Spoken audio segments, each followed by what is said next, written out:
Hey guys, Rafe here from Evolve Move Play. So one of the most common chronic injuries we face in the movement community and parkour is knee pain.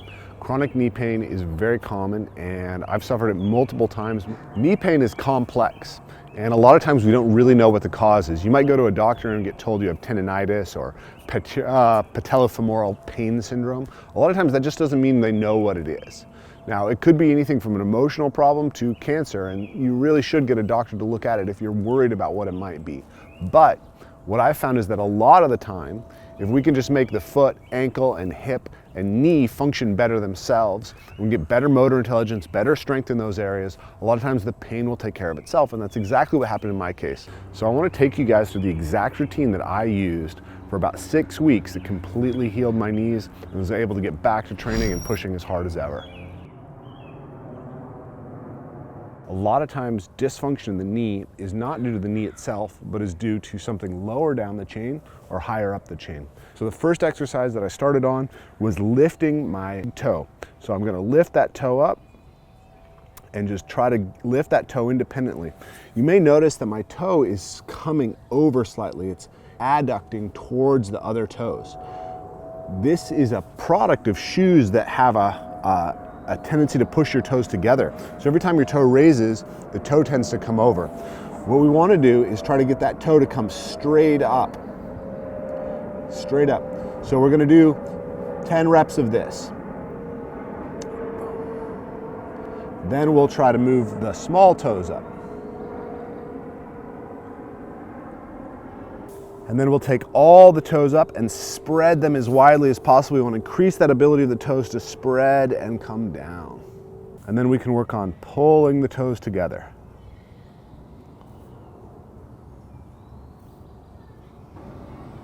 And all of this is building the intrinsic strength of the different foot structures and basically turning your foot on, making it more alive again. When you spend a lot of time in shoes, it's essentially teaching your foot to operate as kind of a club, as something that doesn't have its full dexterity. And we want that foot to be as agile as possible because that allows us to move better through the world and to function better and protect this knee better. So the last exercise in the foot, just looking directly at the foot, is what we call the foot shortening exercise. So for this exercise, I'm trying to pull my toe, not my toe, sorry. I'm going to try to pull the bone right behind my big toe back towards my heel so that I increase the arch in my foot. So I'm doing a foot shortening exercise. This is building that arch. Some of you guys may have been told you have flat feet. Sometimes flat feet are not changeable, but sometimes correct exercise will rebuild that arch. And this is one of the most powerful exercises you can do to build up the arch of your foot.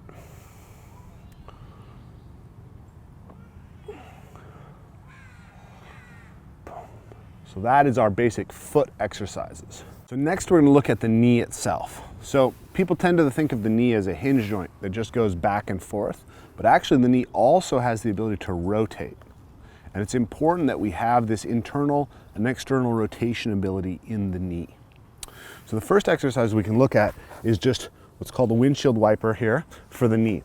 So if you put your finger on your tibial tuberosity, or sorry, this is the tibial tuberosity and this is the patellar knee bone, then you're going to swipe your foot left and notice how this is moving while this is staying in the same place. And then you're going to do the same thing going inward. So now we're building the internal and external rotation ability. A lot of times if we have knee pain, one of these has gotten messed up and we're missing some of that range of motion that we need. Now we can do a rotation of the whole knee here and go out, internally rotated, and come back externally rotated. And this is going to greatly improve the motor control of the knee. It's going to help get fluid into the knee to help replenish and help heal that knee, synovial fluid, and it's going to help strengthen a lot of local tissues in the interosseous membrane and around the knee itself, which is going to make this whole lower body function better. Once you've mastered the seated knee rotation exercise, we can try it standing. So we're going to lift our knee up, we're going to externally rotate the knee without turning the hip out. We're going to extend it Allow it to come to neutral, internally rotate it, and bring it back. And once again, we're going to do this in both directions. So internally rotated, externally rotated on the way back. The last exercise in our knee-focused part of the knee rehab sequence is what's called a sissy squat. So sissy squat is designed to strengthen the ability of the knee to go forward over the toes, which a lot of people will tell us is potentially injurious to our knees. But it's something we have to be able to do in an athletic context, and this creates a nice stretch throughout the interior part of the legs, which I find is really relieving when you can handle it in doing some exercises. So this is an exercise that you want to do at a level that's appropriate for you, so you don't have to go all the way down, or you can use something to support you, but basically it looks like this. So you want to do these repeatedly in order to open up and strengthen this area, and that will help you have a more robust knee. It was very helpful in my own healing process for my most recent knee pain. So one of the most common reasons that we develop knee pain is a lack of control of rotation as we're landing. So when we're landing and we have some kind of twist happening, we can control that at the ankle, at the knee, or at the hip. So ideally, we want to get a lot of that control from the ankle and from the hip, but we also need to expose the knee to the types of stresses that are going to happen to it.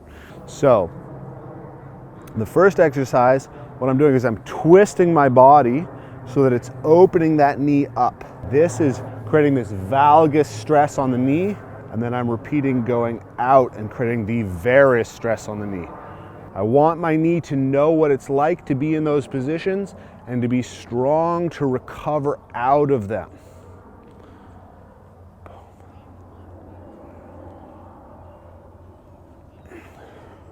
As we move up now, we're going to be looking at the hip. The hip is very often actually the biggest cause of knee pain when we have dysfunction at the hip. If our ability to control rotation isn't strong here, if our hip extension isn't strong here, we're going to tend to overstress the knee. So what I'm going to do here is I'm going to try to take my pelvis and externally rotate it on that femur and then internally rotate it. So imagine if something's happening, I can hold this leg stable and deal with it at the pelvis. And I can do this with my back foot on the ground, or I can lift my back foot off the ground and make it much more challenging. This is a really targeted, direct exercise to strengthen the hip for the types of landing pressures that can be very stressful to the knee. Our next exercise is going to be what I call the global hip stabilization drills, or multiplanar reaches. We're going to be trying to reach as far forward with our foot as possible,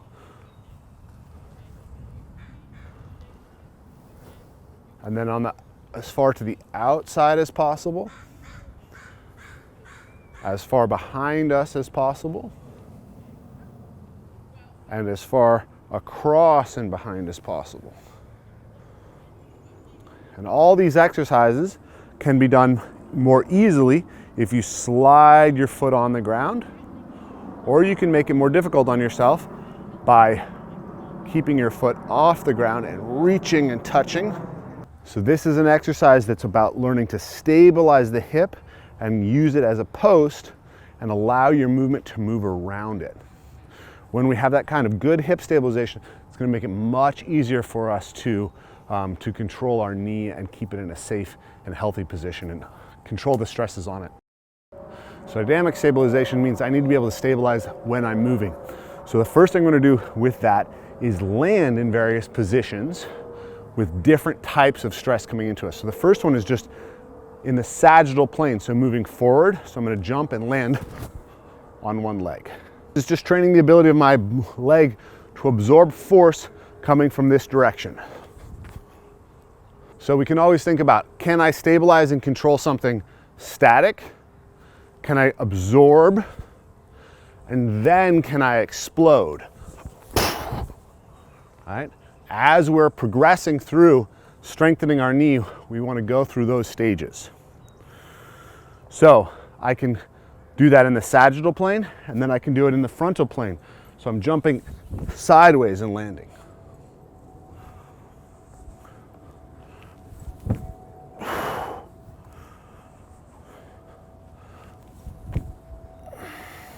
So then what gets really interesting is turning, because when I am landing from a jump and I'm turning, that's going to be creating either a rotational force that's valgus like this or varus like that.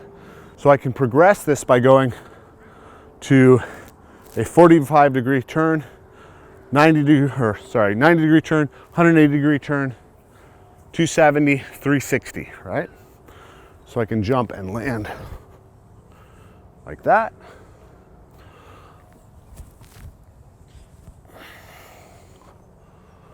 And now we're really dosing our knee with the types of stresses that tend to injure us in training. Building up the ability of that knee to handle that type of torque, we're gonna have a much stronger and healthier knee.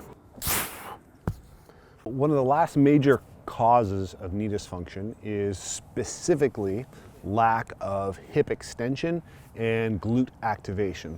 So in order to address that, I really like this exercise of a half kneeling kettlebell swing, because we can't really use our quads to fire at all. So when we're doing a regular kettlebell swing, the quad can contribute a lot. If we really want to get the glutes involved, we can constrain the task by doing a half kneeling one and get it to be really focused on hip extension. And hip extension strength is a huge piece that all of us need as athletes and can be really helpful when you're suffering some knee pain. Now that back glute has to fire intensely in order to allow this exercise.